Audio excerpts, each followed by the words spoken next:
Welcome back, ant lovers. For almost 3 years I've been keeping a colony of aggressive and colorful ants, camponotus fellah.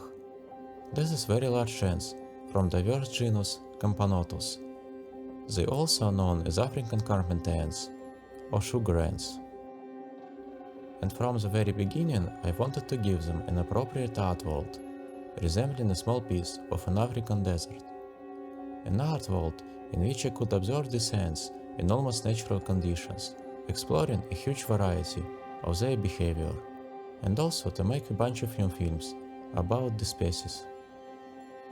And finally, in this video I will show you a step-by-step process of how I eventually built and decorated such an art world. And yes, you can follow advices provided in this video to create an art world for your own ants. So guys, put a thumbs up and subscribe to the channel, and let's get started. Initially, I asked my good friend to cut a large acrylic plate into some pieces. Then I glued them together by a silicone glue. I used one specifically designed for aquariums and terrariums, advertised as non-toxic for insects and animals, and turns out it's a pretty strong glue for acrylic. I made a rectangular terrarium, 25 by 42 cm, and I attached small acrylic edges on top of it to make it harder for ants to escape. After it dried out, I made a hole in the smaller side of the art world and stuck a silicone tube by a few centimeters inside.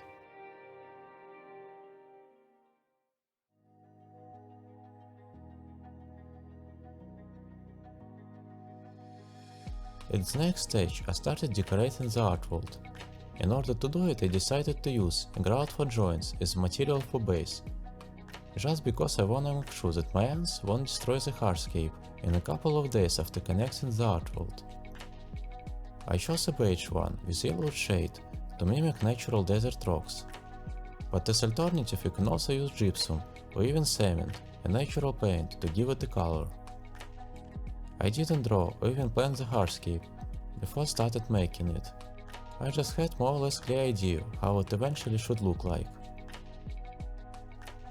I used a spoon in my hands to add the grout and form the hardscape. I also would recommend adding some sand between layers of grout in order to make it more stable, by not allowing it spreading out that easily. I made 2 to 3 layers of grout, thoroughly forming the hardscape, trying to not overlook even tiny details. Finally, on top of the grout I added a layer of sand to make it look more naturally.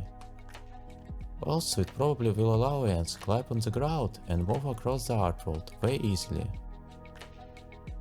Then I started filling the art world with sand of 2 different types. I used both natural African desert sand and white one to imitate a dried up river among sandy rocks. After that I placed some final decorations, couple seashells in river which are slightly covered in sand, and dry leaves all across the art world.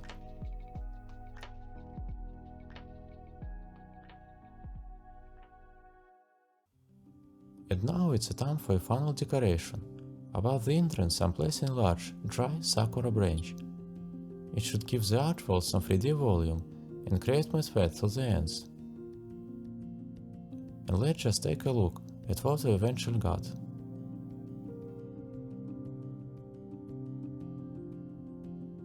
And now it's a time for the ants.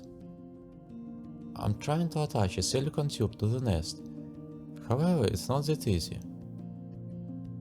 But eventually I did it, and the ants readily started to explode the tube. Just don't forget to apply an escape preventing liquid.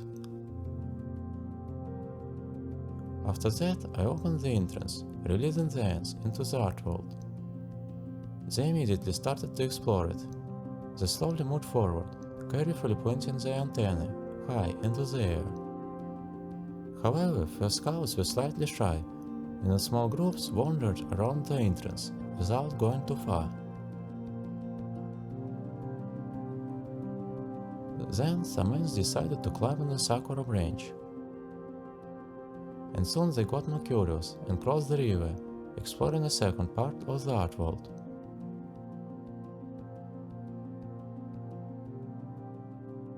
On the next day, ants were all across the Earthworld, confidently patrolling new area and foraging for food. Some ants definitely appreciated the sakura branch, and I decided to give them their favorite meal, a small mealworm. Ants almost immediately started swarming around it, and biting and spraying a formic acid.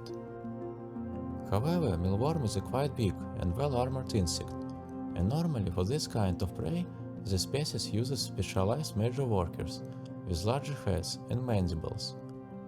But now this colony got only few such workers, and they prefer to not risk and stay in the nest all the time.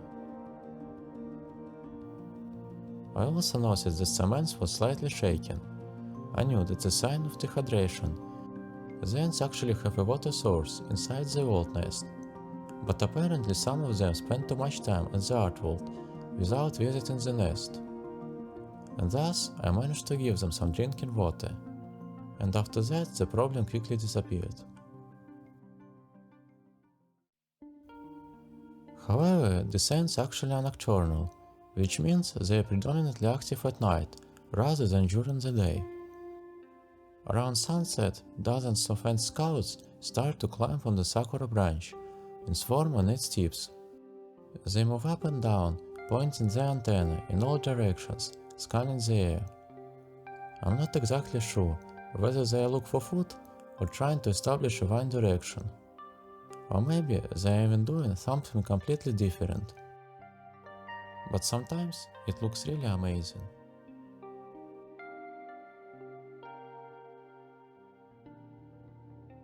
Also, it's not for nothing that the ants are called sugar ants.